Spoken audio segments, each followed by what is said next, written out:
E aí a professora Érica, a professora Heloísa, diante dessa complexidade, o que é que nos tem a dizer do ponto de vista da aprendizagem que esse momento traz, então, para o ensino regular? A professora Heloísa já até ensaia isso, colocando a questão do ensino híbrido, né? Isso é uma proposta de ensino híbrido.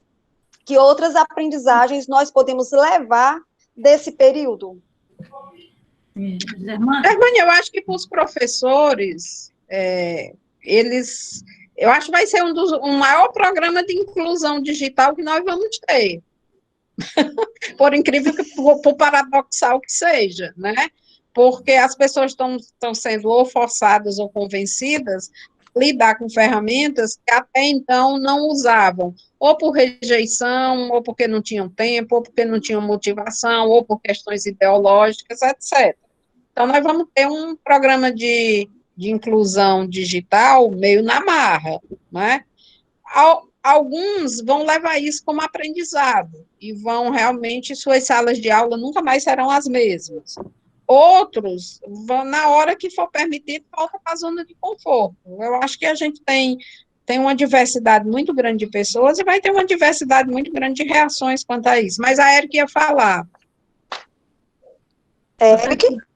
Assim, a gente, pensando num contexto geral, né, quando a gente analisa essa questão do isolamento social provocado pela pandemia, a gente percebe que a gente teve mudança em todas as áreas, né? Todas as áreas foram afetadas com a pandemia, né? Então, se você, por exemplo, há pouco tempo a gente não imaginava a telemedicina, hoje a telemedicina se tornou uma realidade, né? Já existia, mas agora isso se fortaleceu, né? Por exemplo, digitalização dos negócios e serviços, né? O que aumentou aí, por exemplo, de delivery e todo tipo de trabalho em home office é uma coisa inimaginável, né?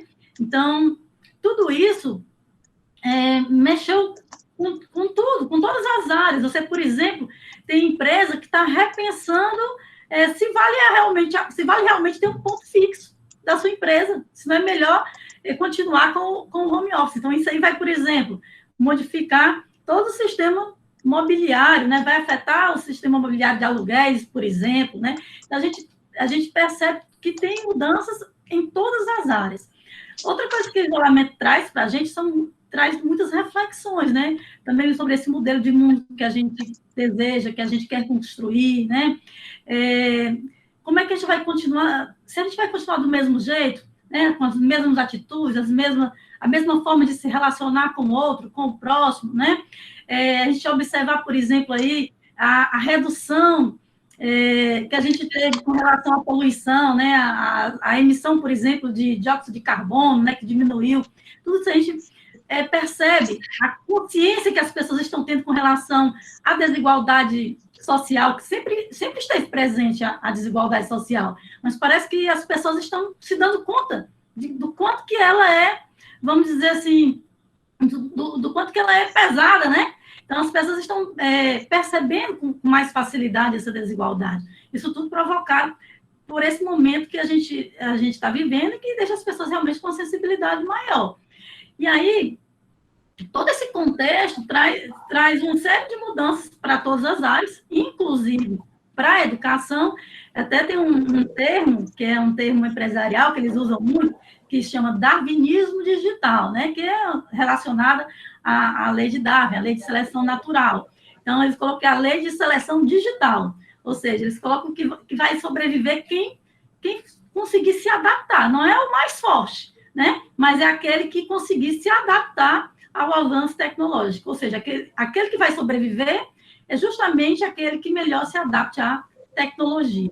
Que a gente chama de darwinismo digital, certo? E aí, na educação, ela também está nessa mesma linha. A gente sabe que tem gente que vai conseguir se adaptar, mas tem muita gente que ainda tem uma dificuldade grande.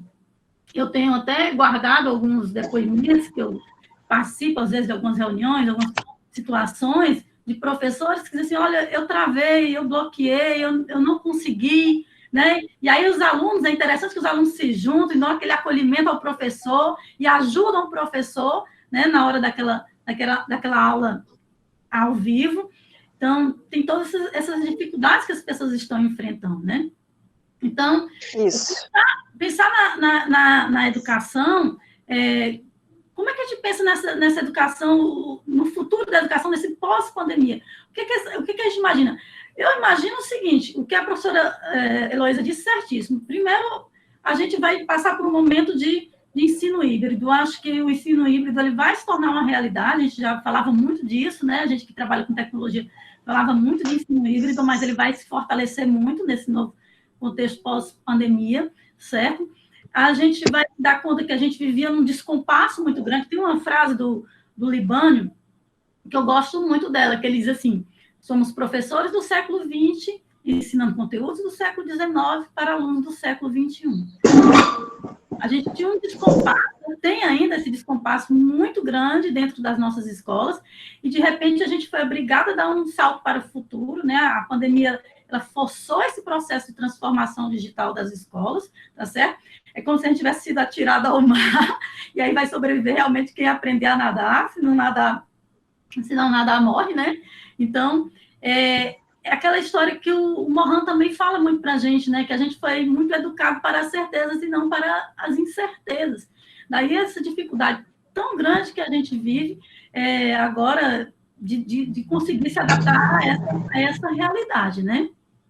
Então, o que é que eu percebo nessa educação pós-pandemia? A gente não vai pegar toda essa expertise, toda essa experiência que a gente acumulou nesse momento, todo esse conhecimento que a gente desenvolveu, colocar dentro de uma caixinha e guardar, né? Então, com certeza, isso tudo vai fazer parte da escola daqui para frente, vai fazer parte da nossa prática, isso vai se incorporar à nossa prática, né? Então, eu acredito que vai, por exemplo, fortalecer a figura do professor criador, né? Porque nós temos um leque de tecnologias tão grande, toda hora surge tecnologia, né? E é tão difícil para o professor se organizar dentro desse mar de tecnologia que existe. Daí a importância, por exemplo, desenvolver esse professor curador também. Eu estou até trabalhando num livro que trabalha a ideia da taxonomia das tecnologias digitais. Então, eu trago essa classificação com o objetivo de facilitar esse processo de planejamento do professor na hora que vai elaborar uma aula com o uso da tecnologia digital, tá certo? Então, isso também é algo que vai fazer parte do novo cenário, né, desse pós-pandemia, tá certo? Uma coisa que eu queria chamar a atenção é que, por exemplo, a tecnologia ela avançou muito, né? Você sabe que dentro da linha do tempo, cronologicamente, dentro das eras tecnológicas, se você for olhar, nós já estamos dentro da era pós-digital, né? Só que a tecnologia, embora ela esteja avançada, né? Mas a gente sabe que existe inteligência artificial aí avançadíssima, mas ela não foi distribuída igualmente. Então, a tecnologia está lá no pós-digital, mas nós estamos na era digital e tem gente que ainda está lá na pré-digital, né? Então, isso não tem muita gente que ainda está aquém. A escola, por exemplo, a educação, ela está muito aquém do desenvolvimento tecnológico, tá certo? Então, dentro dessa mudança, a escola não acompanhou essa mudança de eras, né? O que classifica essa era pós-digital? É justamente essa onipresença, essa onipotência, essa onisciência da tecnologia. A tecnologia presente em todo momento, né? Está na chave do nosso carro, está na nossa TV, está na nossa geladeira. Essa comunicação da tecnologia, da internet das coisas, não só mais a comunicação entre as pessoas. Então, isso tudo caracteriza essa era pós-digital. Então, a gente tem, tecnologicamente, a gente está avançado, mas muita gente ficou à margem desse avanço. E entre os setores que menos avançou em relação a isso, foi justamente a educação. Tá certo? Germânia, oi. A Gina, que está em Portugal, está aqui conosco. Seria bom ela dizer, Portugal está com 2 meses na nossa frente. Seria muito bom a Gina falar um pouco o que está acontecendo aí com a educação de Portugal, Gina. Pronto, eu estava aqui, nesse momento aqui, já pedindo para os que estão com perguntas formuladas ou comentários, certo? Que já fiquem à vontade para ir acionando aí seu microfone e fazendo suas falas, para a gente ampliar essa interação, certo? E dar continuidade ao nosso bate-papo aqui, pode ser? Porque lá ele está acompanhando aí. Deixa eu só concluir meu pensamento, e aí Por favor, Érica, desculpa. Então, assim, ó, se a gente pensar, por exemplo, daqui para frente, gente, não tem mais como a gente retroceder, né? Tudo que puder ser digital, vai ser digital. Então, a gente já tem que pensar numa escola onde o livro vai ser digitalizado, né? Onde a gente vai ter futuramente, por exemplo, sensores de concentração para saber o nível de concentração do aluno, onde a realidade virtual vai estar presente, a realidade aumentada, nós vamos ter sistemas de recomendação mais avançados. A China, por exemplo, trabalha com inteligência artificial, gente, onde faz sistemas de recomendação